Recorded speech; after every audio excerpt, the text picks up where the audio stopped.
सबसे पहले किसने किया था नवरात्रि का व्रत? नवरात्रि व्रत की पौराणिक कथा।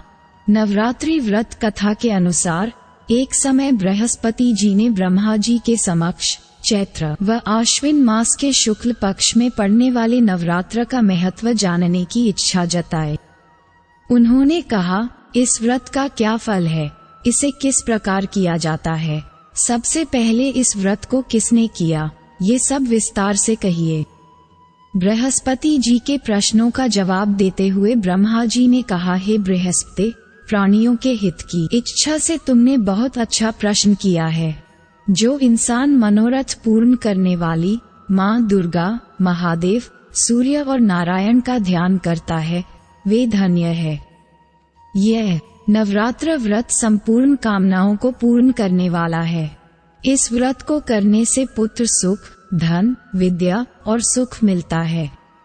इस व्रत को करने से रोग दूर हो जाता है, घर में समृद्धि की वृद्धि होती है, बंधिया को पुत्र प्राप्त होता है, समस्त पापों से छुटकारा मिल जाता है। जो मनुष्य इस नवरात्र व्रत को नहीं करता, वह अनेक दुखों को भोगता है। यदि व्रत करने वाला मनुष्य सारे दिन का उपवास न कर सके, तो एक समय भोजन करें और 10 दिन बांधवों सहित नवरात्र व्रत की कथा का श्रवण करें। हे बृहस्पति, जिसने पहले इस महाव्रत को किया है, वह कथा मैं तुम्हें सुनाता हूँ। ब्रह्मा जी बोले, प्राचीन काल में मनोहर नगर में पीतत नाम का एक अनाथ ब्राह्मण रहता था। वह माँ दुर्गा का भक्त था। उसे संपूर्ण सद्गुणों से युक्त सुमति नाम की एक अत्यंत सुंदर कन्या उत्पन्न हुई। वह कन्या अपने पिता के घर में अपनी सहेलियों के साथ क्रीड़ा करती हुई इस प्रकार बढ़ने लगी, जैसे शुक्ल पक्ष में चंद्रमा की कला बढ़ती है।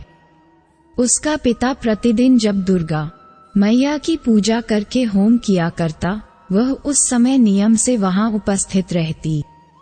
एक दिन सुमति भगवती के पूजन में उपस्थित नहीं हुई।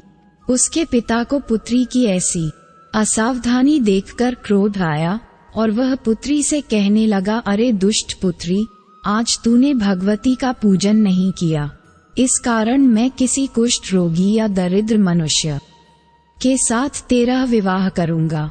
पिता की बात सुनकर सुमति को बड़ा दुख हुआ और पिता से कहने लगी, हे पिता, मैं आपकी कन्या हूँ तथा सब तरह से आपके अधीन हूँ। जैसी आपकी इच्छा हो वैसा ही करो, चाहे राजा से, चाहे कुष्ठी से, चाहे दरिद्र से, जिसके साथ मेरा विवाह करना चाहो कर दो, पर होगा वही जो मेरे भाग्य में लिखा है, क्योंकि कर्म करना मनुष्य के अधीन है, पर फल देना ईश्वर के अधीन है। कन्या के निर्भयता से कहे हुए वचन सुन उस ब्राह्मण ने क्रोधित हो अपनी कन्या का विवाह एक कुष्ठी के साथ कर दिया और अत्यंत क्रोधित हो पुत्री से कहने लगा, हे पुत्री, अपने कर्म का फल भोगो, देखें भाग्य के भरोसे रहकर क्या करती हो। पिता के ऐसे कटु वचनों को सुन सुमति मन में विचार करने लगी, अहो मेरा बड़ा दुर्भाग्य है जिससे मुझे ऐसा पति मिला। इस तरह अपने दुख का विचार करती हुई वह कन्या अपने पति के साथ वन में चली गई और डरावने कुशायुक्त उस निर्जन वन में उन्होंने वह रात बड़े कष्ट से व्यतीत की।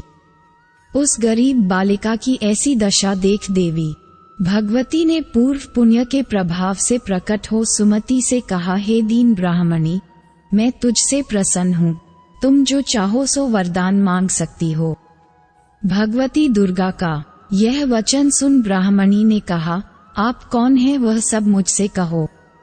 ब्राह्मणी का ऐसा वचन सुन देवी ने कहा कि मैं आदि शक्ति भगवती हूँ और मैं ही ब्रह्मविद्या व सरस्वती हूँ। प्रसन्न होने पर मैं प्राणियों के दुख दूर कर उनको सुख प्रदान करती हूँ। हे ब्राह्मणी, मैं तुझ पर तेरे पूर्व जन्म के पुण्य के प्रभाव से प्रसन्न हूँ। तुम्हारे पूर्व जन्म का वृतांत सुनाती हूँ, सुनो। तू पूर्व जन्म में निषाद की स्त्री थी और अति पतिव्रता थी। एक दिन तेरे पति निषाद ने चोरी की। चोरी करने के कारण तुम दोनों को सिपाहियों ने पकड़ लिया और जेल खाने में कैद कर दिया। उन लोगों ने तुझको और तेरे पति को भोजन भी नहीं दिया। इस प्रकार नवरात्र के दिनों में तुमने न तो कुछ खाया और न जल भी पिया। इस प्रकार 9 दिन तक नवरात्र का व्रत हो गया। हे ब्राह्मणी, उन दिनों में जो व्रत हुआ, इस व्रत के प्रभाव से प्रसन्न होकर मैं तुझे मनोवांछित वर देती हूँ। तुम्हारी जो इच्छा हो सो मांगो। इस प्रकार दुर्गा माँ के वचन सुन ब्राह्मणी बोली, अगर आप मुझ पर प्रसन्न हैं तो हे दुर्गे, मैं आपको प्रणाम करती हूँ। कृपा करके मेरे पति का कोढ़ दूर करो। देवी ने कहा, उन दिनों तुमने जो व्रत किया था, उस व्रत का एक दिन का पुण्य पति का कोढ़ दूर करने के लिए अर्पित करो। उस पुण्य के प्रभाव से तेरा पति ठीक हो जाएगा। इस प्रकार देवी माँ के वचन सुन वह ब्राह्मणी प्रसन्न हुई और पति को निरोग करने की इच्छा से जब देवी ने तथास्तु ऐसा वचन कहा, तब उसके पति का शरीर भगवती दुर्गा की कृपा से कुष्ठ रोग से रहित हो गया। वह ब्राह्मणी पति को देख देवी की स्तुति करने लगी, हे दुर्गे, आप दुर्गति को दूर करने वाली, तीनों लोकों का संताप हरने वाली, समस्त दुखों को दूर करने वाली, रोगी मनुष्य को निरोग करने वाली, प्रसन्न हो मनोवांछित वर देने वाली और दुष्टों का नाश करने वाली, जगत की माता हो।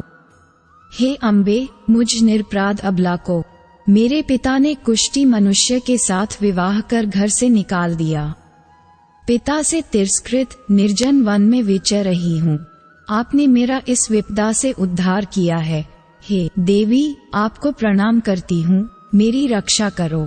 उस ब्राह्मणी की ऐसी स्तुति सुन देवी माँ बहुत प्रसन्न हुई और ब्राह्मणी से कहा, हे ब्राह्मणी, तेरे उदौलय नामक अति बुद्धिमान, धनवान, कीर्तिवान पुत्र शीघ्र उत्पन्न होगा। ऐसा वर देकर देवी ने ब्राह्मणी से फिर कहा कि और जो कुछ तेरी इच्छा है वह मांग ले। सुमति ने कहा कि हे भगवती दुर्गे, अगर आप मुझ पर प्रसन्न हैं तो कृपा मुझे नवरात्र व्रत की विधि का विस्तार से वर्णन करें। ब्राह्मणी के वचन सुन मां दुर्गा ने कहा, हे ब्राह्मणी, मैं तुम्हें संपूर्ण पापों को दूर करने वाले नवरात्र व्रत की विधि बतलाती हूँ। चैत्र मास के शुक्ल पक्ष की प्रतिपदा से लेकर 9 दिन तक व्रत करें। यदि दिन भर का व्रत न कर सके तो एक समय भोजन करें। शुभ मुहूर्त में घट स्थापन करें और वाटिका बनाकर उसको प्रतिदिन जल से सींचे। महाकाली, महालक्ष्मी और महासरस्वती की मूर्तियां स्थापित कर उनकी विधि सहित पूजा करें। बिजौरा के फल से अर्घ्य देने से रूप की प्राप्ति होती है। जायफल से अर्घ्य देने पर कीर्ति, दाख से कार्य की सिद्धि होती है, आंवले से सुख की प्राप्ति और केले से अर्घ्य देने से आभूषणों की प्राप्ति होती है। इस प्रकार पुष्पों व फलों से अर्घ्य देकर व्रत समाप्त होने पर 9वें दिन विधि विधान हवन करें। खांड, घी, गेहूं, शहद, जौ, तिल, बिल्व, बेल, नारियल, दाख और कदम जैसी विभिन्न सामग्रियों से हवन करें। आंवले से कीर्ति की और केले से पुत्र की, कमल से राज सम्मान की और दाखों से संपदा की प्राप्ति होती है। खांड, घी, नारियल, शहद, जौ और तिल तथा फलों से होम करने से मनोवांछित वस्तु की प्राप्ति होती है। व्रत करने वाला मनुष्य इस विधि विधान से होम कर पंडित को अत्यंत नम्रता के साथ प्रणाम करें और यज्ञ की सिद्धि के लिए उसे दक्षिणा दें। इस प्रकार बताई हुई विधि के अनुसार जो व्यक्ति व्रत करता है उसके सब मनोरथ सिद्ध होते हैं, इसमें तनिक भी संदेह नहीं है। इन 9 दिनों में जो कुछ दान आदि दिया जाता है उसका करोड़ों गुना फल मिलता है। इस नवरात्र व्रत को करने से अश्वमेघ यज्ञ का फल मिलता है। हे ब्राह्मणी, इस संपूर्ण कामनाओं को पूर्ण करने वाले उत्तम व्रत को तीर्थ, मंदिर अथवा घर में विधि के अनुसार करें। ब्रह्मा जी बृहस्पति जी से बोले, इस प्रकार ब्राह्मणी को नवरात्रि व्रत विधि बताकर देवी अंतर्ध्यान हो गई। अतः जो पुरुष या स्त्री इस व्रत को भक्ति पूर्वक करता है वह इस लोक में सुख प्राप्त कर अंत में मोक्ष की प्राप्ति करता है। ब्रह्मा जी बृहस्पति जी से कहते हैं कि यह इस दुर्लभ व्रत का महात्म्य है जो मैंने तुम्हें बताया है। ऐसा सुन बृहस्पति जी आनंद से प्रफुल्लित हो गए और कहने लगे कि हे ब्राह्मण, आपने मुझ पर अति कृपा की जो मुझे इस व्रत का महत्व सुनाया। ब्रह्मा जी बोले कि हे बृहस्पति, ये देवी भगवती संपूर्ण लोकों का पालन करने वाली है। महादेवी के प्रभाव को कौन जान सकता है। बोलो दुर्गा मैया की जय, माता रानी की जय।